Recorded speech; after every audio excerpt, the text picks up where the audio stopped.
नमस्कार मित्रांनो, आज आपण एक असा विषय घेऊन आलो आहोत जो आपल्या रोजच्या जीवनात क्वाइटली परिणाम करतो, पण आपल्याला त्याचं अस्तित्व देखील माहीत नसतं. आणि हा विषय आहे पिंक टॅक्स. पिंक टैक्स जो कंपनीज लगाती हैं ये नहीं लगाना चाहिए, जेंडर इक्वालिटी होनी चाहिए. पिंक टॅक्स म्हणजे नेमकं काय? हा टॅक्स सरकार लावतं का? हा कुठल्या जीएसटीचा प्रकार आहे का? तर याचं उत्तर आहे नाही. पिंक टॅक्स म्हणजे बाजारात महिलांसाठी असलेल्या उत्पादनांना पुरुषांच्या तुलनेत अनावश्यकपणे अधिक किंमत लावली जाते. हा किंमत भेद इतका सूक्ष्म आहे की आपण तो नॉर्मल मानून चालू दिला. पण हा फक्त आजचा प्रश्न नाही. त्याचा इतिहास सांगतो की पूर्वीपासूनच स्त्रियांना वेगळं, सजून धजून राहणं, आकर्षक दिसणं अशा गोष्टींशी जोडण्यात आलं. बाजाराने त्या मानसिकतेचा फायदा घेतला आणि महिलांच्या गरजांवर आधारित महाग वस्तू तयार केल्या. आजच्या आधुनिक मार्केटिंगमध्ये पिंक टॅक्स उघड दिसत नाही, पण डिझाईन, पॅकेजिंग, रंग, सुगंध आणि फॉर वुमन मार्केटिंग यांच्या रूपात तो अजूनही जिवंत आहे. आता हे सगळं नुसतं बोलणं नाही, तर याची अनेक प्रॅक्टिकल उदाहरणे आहेत आणि ती पाहणार आहे चेतन. नमस्कार, मी चेतन. पिंक टॅक्स हा दिसतो कसा आणि ते आपण उदाहरणाच्या माध्यमातून बघूया. तर आपण उदाहरणासहित बघूया. फॅशन आणि पर्सनल केअर. समान काम करणाऱ्या वस्तू, उदाहरणार्थ रेझर, बॉडी वॉश, डिओड्रंट. पुरुषांचा बॉडी वॉश फक्त 99 रुपयात, तर महिलांचा फ्लोअर फ्रेशनेस फक्त 149 रुपयामध्ये. काम तेच, नाव फक्त वेगळे, किंमत वाढलेली.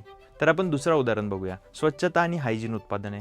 Shampoo, face wash, shaving cream. महिलांसाठी म्हटलं तर महाग.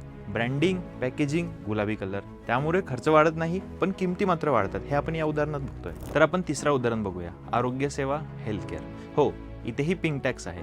अनेक ठिकाणी महिलांचे insurance premium, checkup charges, medical सेवांचे शुल्क हे जास्त असते, कारण महिलांना जास्त रिस्क असते असे गृहीत धरले जाते. आपण चौथा उदाहरण बघू. टेक्नॉलॉजी आणि gadgets. Mobile cover, headphone, laptop bags यातही फॉर वुमन ॲडिशनला जास्त किंमत असते. फ्लोरल प्रिंट महाग असते, साधा प्रिंट स्वस्त असतो. पिंक टॅक्स फक्त वस्तूमध्ये नाही, तर संपूर्ण इंडस्ट्री स्ट्रक्चरमध्ये रुजलेला आहे. आता प्रश्न येतो, फक्त किंमत भेद आहे का?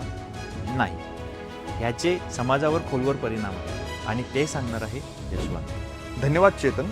ही उदाहरणं पाहिल्यानंतर आपल्या लक्षात येतं, पिंक टॅक्स हा फक्त आर्थिक प्रश्न नाही, तर तो मानसिक, सामाजिक आणि सांस्कृतिक प्रश्न देखील आहे. पहिल्यांदा आपण सामाजिक परिणामांची होणारी चर्चा करूया.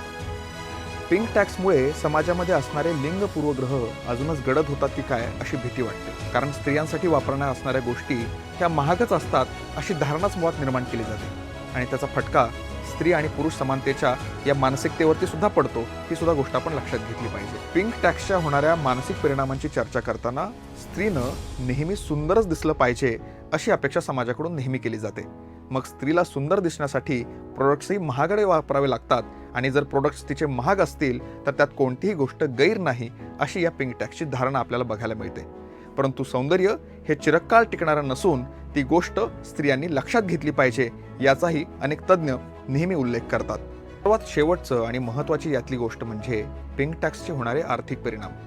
मित्रांनो, आपण एक गोष्ट लक्षात घेतली पाहिजे की हे पिंक टॅक्स हे कोणत्याही सरकारनं लावलेले टॅक्स नसून ते कॅपिटलिस्ट म्हणवणाऱ्या भांडवलशाही व्यवस्थेनं लावलेले टॅक्स आहेत आणि त्याच्यामुळं अशा टॅक्सचा सर्वसामान्यावरती होणारा परिणाम हा नक्कीच अन्यायकारक असू शकतो याची अनेक लोकांनी भीतीसुद्धा व्यक्त केलेली आहे. आपल्या पाकिटामधून नकळतपणे जास्त पैसे समान असणाऱ्या प्रोडक्टसाठी जातात, म्हणजेच आपल्यासोबत अन्याय होतोय याची जागरूकता निर्माण करणं अर्थात हाच आमचा उद्देश आहे. आता पिंक टॅक्सवरील लढ्याच्या कायदेशीर बाबींवरती चर्चा करू. पिंक टॅक्स विरुद्धतील लढा हा केवळ चर्चेपुरता मर्यादित नसून अनेक कायदेशीर आणि सामाजिक आंदोलनांना जन्म देणारा सुद्धा आहे. या विभागामध्ये पिंक टॅक्स विरोधामधील कायदे, चळवळी आणि त्यांची परिणामकारकता यांचा सुद्धा आढावा घेणं अतिशय आवश्यक आहे. सरकारे आणि धोरणकर्त्यांनी या भेदभावकारी किंमत धोरणाची दखल घेऊन अनेक ठिकाणी कायदे केले आहेत. अनेक देशांमध्ये ग्राहक संरक्षण कायद्यामध्ये सुधारणा करण्यात आली असून एकसारख्या उत्पादन व सेवांना लिंगानुसार वेगवेगळ्या किमती लावण्यास बंदी घालण्यात आली आहे. हे धोरण पिंक टॅक्स विरोधातील उपायांना बळकट करण्यासाठी महत्त्वाचे ठरत आहे. एवढ्या सगळ्या कायदेशीर बाबींचा विचार केला तरी देखील पिंक टॅक्स कमी का होत नाही? तर याचं उत्तर म्हणजे ग्राहकांची जागरूकता. हीच ग्राहकांची जागरूकता पिंक टॅक्सला कमी करण्यासाठी अतिशय महत्त्वाची आहे. तर चला समजून घेऊया ग्राहक म्हणून आपली जबाबदारी नेमकी काय आहे. मित्रांनो, पिंक टॅक्स म्हणजे फक्त एक टॅक्स नाही, तर ती एक सामाजिक मानसिकता आहे आणि ती बदलण्याची सुरुवात ही तुमच्या माझ्यापासूनच होऊ शकते.